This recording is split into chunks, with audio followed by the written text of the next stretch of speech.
Hai semua, selamat sejahtera. Saya Teacher Tan. Dalam video kali ini, cikgu akan berkongsi tentang matematik tingkatan 2, bab 6, bentuk geometri 3 dimensi, bahagian yang kedua, iaitu bentangan untuk 3 dimensi. Okey, kita lihat standard pembelajaran. Kita akan menganalisis berbagai bentangan termasuk piramid, prisma, silinder dan kon. Dan seterusnya melukis bentangan dan membina model. Okey, bentangan bentuk 3 dimensi diperoleh dengan membuka dan membentangkan setiap permukaan objek 3 dimensi menjadi 2 dimensi. Okey, yang ini adalah bentangan untuk piramid inilah. Bentangan bagi prisma. Okey, yang ada 2 bulatan ini ialah bentangan untuk silinder. Yang segi 4 ini ialah permukaan melengkung bagi silinder tersebut. Panjang segi 4 ialah 2 pi z, iaitu sama dengan lilitan bulatan. Dan lebarnya ialah t, iaitu tinggi silinder itulah. Dan terakhir ini ialah bentangan bagi kon. S ialah jejari sektor ini sebenarnya ialah tinggi. Okey, tinggi sendeng kon tersebut. Okey, marilah kita melihat bentangan dan bagi 6 bentuk geometri 3 dimensi. Okey, iaitu kubus, kuboid, prisma, piramid, kon dan silinder.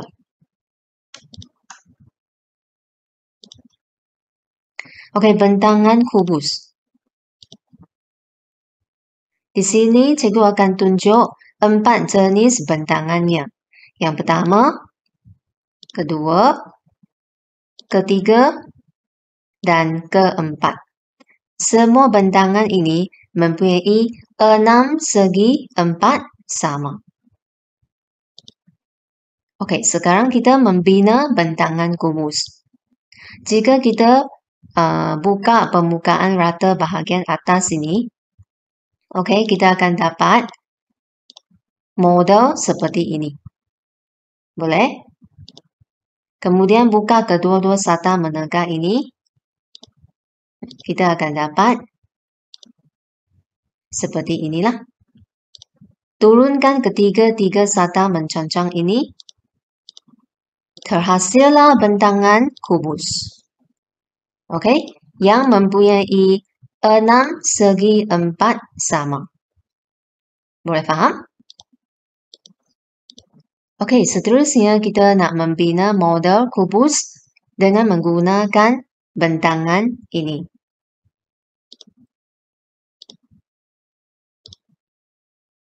Okey.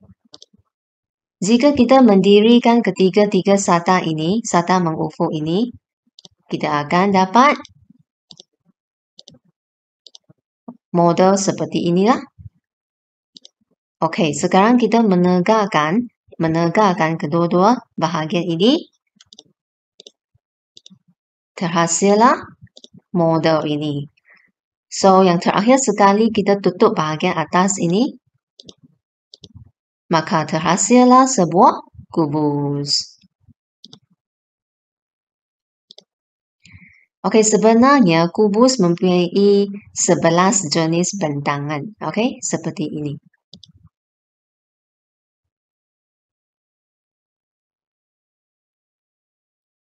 Okey, semua ada 11 jenis bentangan kubus.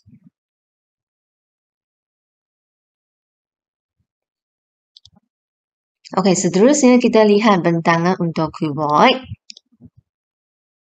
Di sini cikgu akan tunjuk 4 jenis bentangannya. Yang pertama, kedua, ketiga, dan keempat.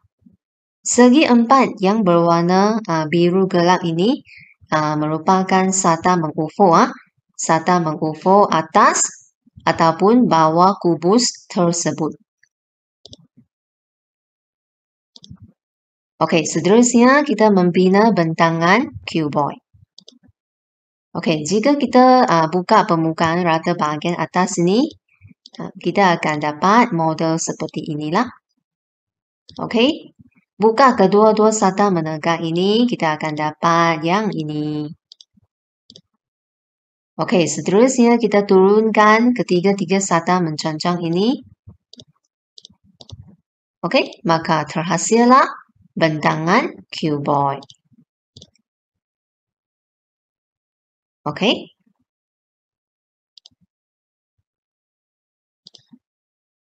Seterusnya kita membina model cuboid dengan menggunakan bentangan ini. Okey, jika kita mendirikan ketiga-tiga sata ini, kita akan dapat model seperti inilah. Dan sekarang kita perlu mendirikan kedua-dua sata mengufuk ini. Maka terhasillah model ini. Boleh? Dan tutup bahagian atas ini, maka terhasillah sebuah apa? Cuboid. Okey, baik. Okey, sebenarnya cuboid mempunyai 11 jenis bentangan. Yang ini yang pertama. Okey, kita lihat bentangan yang kedua. Okey, yang ini yang kedua. Okey, kemudian kita lihat bentangan yang ketiga ini ya. Okey, seterusnya kita lihat bentangan yang keempat.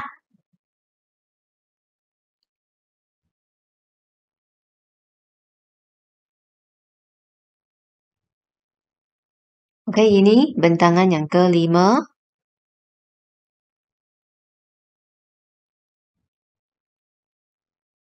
Bentangan yang keenam.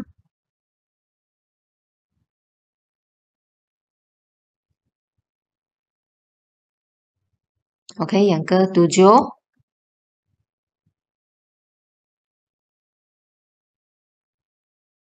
Okey, yang ini bentangan yang ke-8.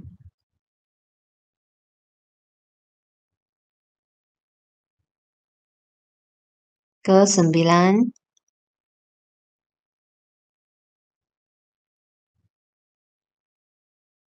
Ke-10.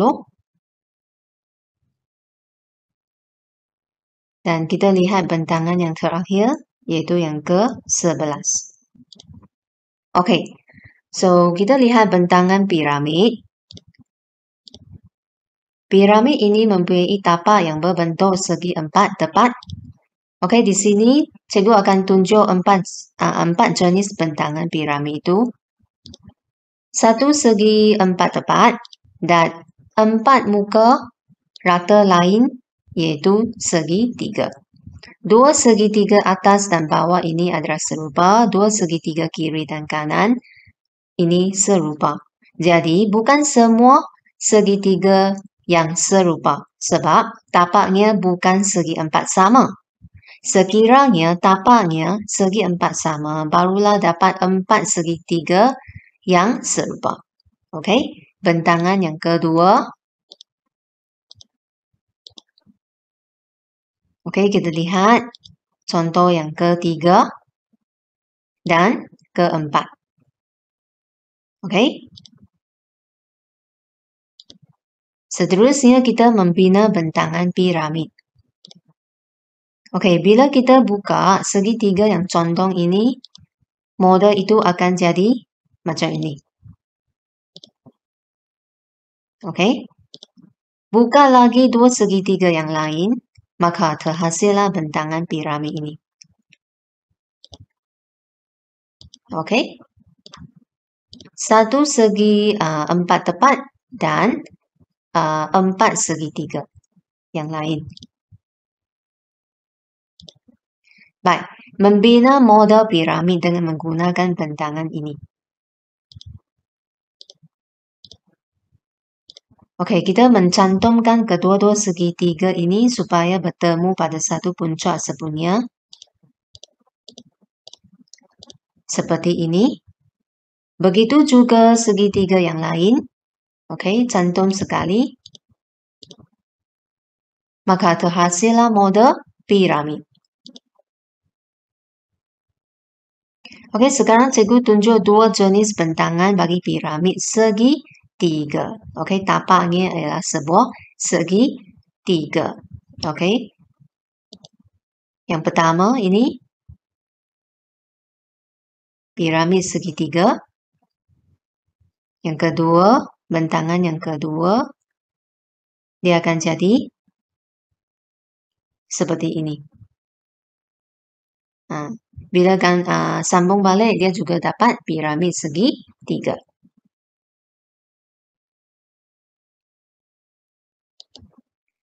Okey, seterusnya kita lihat bentangan prisma.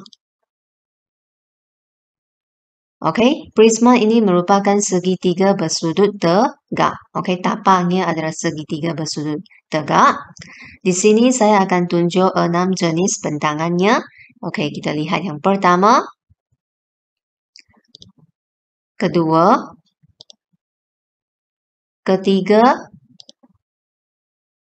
keempat, kelima, dan keenam.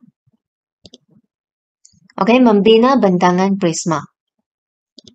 Apabila kita buka segitiga yang condong ini, model itu akan jadi macam ini. Okey, buka lagi tiga sata menegak ataupun sata mencancang ini. Okey, maka terhasillah bentangan prisma.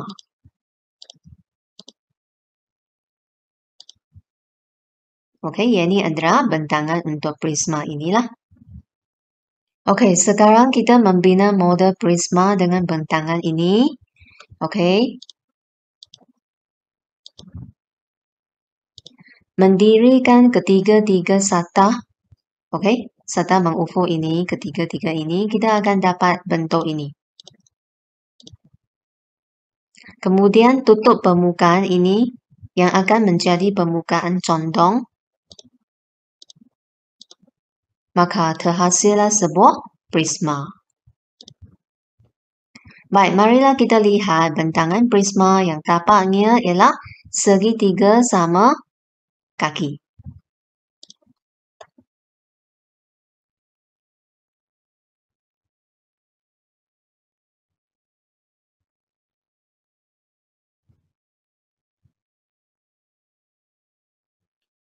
Okey, kalau kecilkan, ini juga merupakan prisma. Okey, tapaknya ialah segitiga sama kaki. Baik, seterusnya kita lihat bentangan untuk silinder.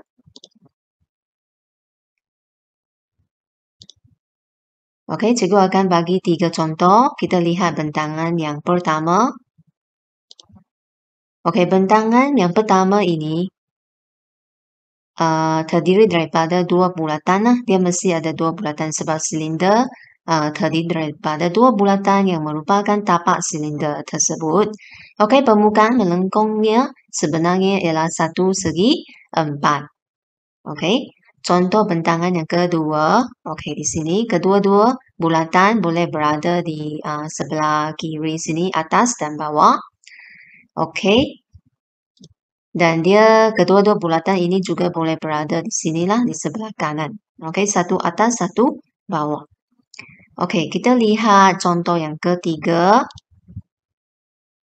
Okey, so satu bulatan di bawah di sebelah sini dan satu di sini. Ataupun yang ini. Okey, asalkan satu bulatan di atas segi 4 ataupun satu lagi berada di bawah segi 4. Okey, membina bentangan silinder. Okey. Jika kita buka bahagian atas ini, kita akan dapat bentuk ini. Boleh? Kemudian kita potong permukaan melengkung ini dan buka.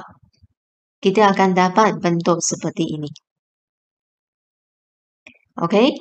Kemudian buka lagi sehinggalah permukaan melengkung menjadi 1/4. Kemudian kita buka tapaknya yang berbentuk bulatan. Maka terhasillah satu bentangan silinder.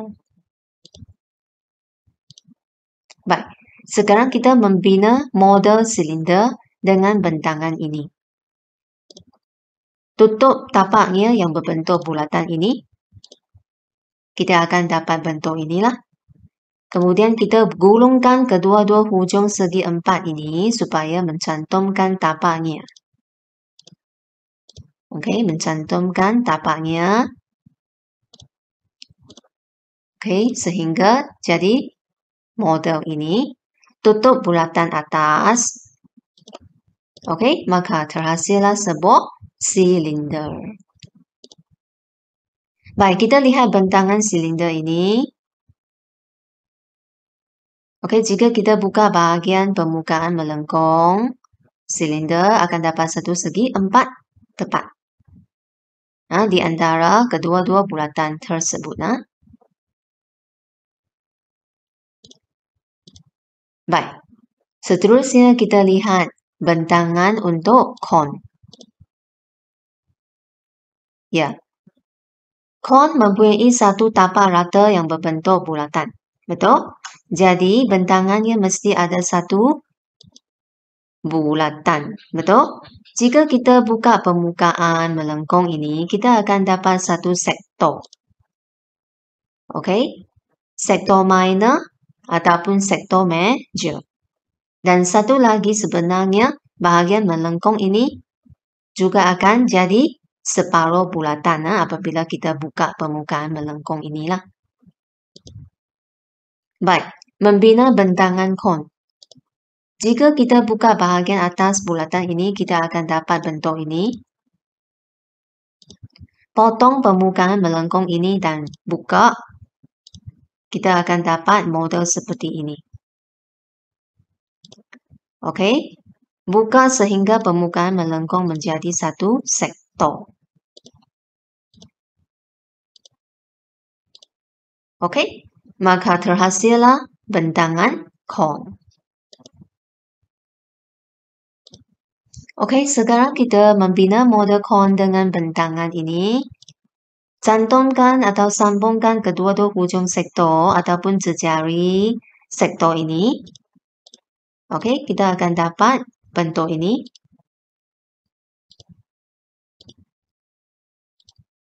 Okey, kemudian kita tutup bulatan atas. Kita mesti dapat apa? Sebuah kon.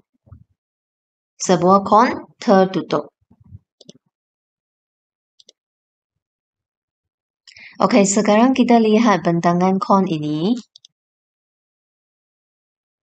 Okey, jika kita buka bahagian permukaan melengkung kon, kita akan dapat satu sektor minor.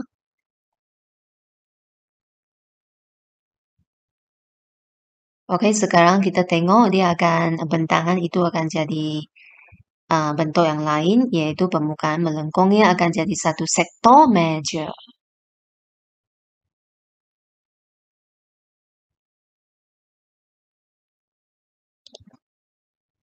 Baik, kita lihat beberapa contoh soalan mengenai subtopik ini. Okey, contoh pertama, padankan bentangan yang berikut dengan pekerja geometri yang betul. Okey, kita lihat bentangan ini terdiri daripada satu bulatan sahaja dan satu sektor major, betul? Okey, adakah yang ini merupakan bentangan untuk silinder? Bukan. Silinder ada dua bulatan, piramid juga bukan. Sebab tapak piramid mesti sebuah bentuk poligon, bukan bulatan. Jadi jawapannya ialah kon. Okey, satu sektor major, minor ataupun separuh bulatan dan satu bulatan mestilah bentangan untuk kon. Ingat. Kita lihat B, bentangan ini ada dua bulatan. So antara tiga pekerja ini yang mana satu ada dua bulatan? Silinder kan? Jadi kita padankan kepada silinder. Baik, contoh yang kedua, tandakan tik bagi bentangan piramid yang betul dan pangkal bagi bentangan piramid yang salah. Kita lihat yang pertama. Okey, yang pertama ini ialah piramid. Okey, so tanda tik ya. Iaitu piramid yang bertapak segi 3. Dan 3 segitiga yang lain bertemu di puncak. Okey, ini adalah piramid segitiga. Okey, kita lihat yang kedua ini. Bukan piramid. Okey, bukan piramid. Kenapa? Yang ini ialah bentangan bagi prisma. Okey, bagi prisma yang bertapak segi 3. Yang bertapak segi 3. Dan 3 muka lain yang berbentuk segi 4. 3 muka lain yang berbentuk segi 4. Okey. Yang terakhir ini ialah piramid. Dengan tapaknya berbentuk pentagon. Pentagon. Ada 5 sisi ya. Jadi terdapat berapa segitiga di sini? 1, 2, 3, 4, 5. 5 segitiga yang akan bertemu pada satu puncak sepunya. Kalau tapaknya ialah heksagon, maka ada 6 segitiga lah. Okey, senang saja kan? Okey, kita teruskan untuk contoh yang ketiga. Raja menunjukkan sebuah prisma tegak. Lengkapkan bentangan prisma itu pada grid segi 4 sama yang bersisi 1 cm. Okey, so bentangan yang tidak lengkap bagi prisma itu dilukis di ruang jawapan ini. Dan sebenarnya bentangan ini yang dilukis ini merupakan hanya permukaan ini yang telah dilukis. Iaitu segi 4 yang panjangnya 6 cm, lebarnya 3 cm. Perhatikan segi 4 di ruang jawapan ini. Panjangnya 6 petak. 1, 2, 3, 4, 5, 6 dan lebarnya 3 petak. Okey, sekarang kita lukis bentangan untuk permukaan ini. Okey, 5 cm panjang, lebarnya 3 cm di sebelah kiri ya, di sebelah kiri. Okey, 5 petak dan 3 petak. Okey, baik. Sekarang kita lukis bentangan untuk permukaan ini. 5 cm, lebar 3 cm. Okey, lukis di sebelah kanan. Baik. Jadi sekarang kita nak lukis apa? Segitiga atas ini ya. Tapak prisma inilah. Okey, bagaimana lukis segitiga ini? Kita kena cari tinggi segitiga ini tersebutlah. Okey, keluarkan segitiga. Okey, bagaimana kita nak cari tinggi segitiga ini? Dengan menggunakan teorem Pythagoras. Okey, 5 kuasa 2 tolak 3 kuasa 2. Punca kuasa 2. Kita akan dapat 4 cm lah. Baik. So, 3 petak ke kanan. Okey, iaitu 3 cm lah. Sebab 1 petak mewakili 1 cm. 4 petak ke atas. Kemudian kita lukis segitiga seperti ini ya. Lihat betul-betul. Okey. Begitu juga untuk segitiga di bawah ini. Bahagian bawah ini. Okey. Cara yang sama. Cara yang sama. 3 cm ke kanan. Tetapi 4 cm. 4 petak ke bawah. Okey, jadi terhasillah bentangan yang lengkap untuk prisma ini. Baik, setakat ini sahaja untuk video kali ini. Seperti biasa, sekiranya ada persoalan boleh tulis di ruangan komen. Dan kalau rasa video ini membantu, silalah like, share dan jangan lupa subscribe. Sekian, terima kasih. Kita jumpa lagi.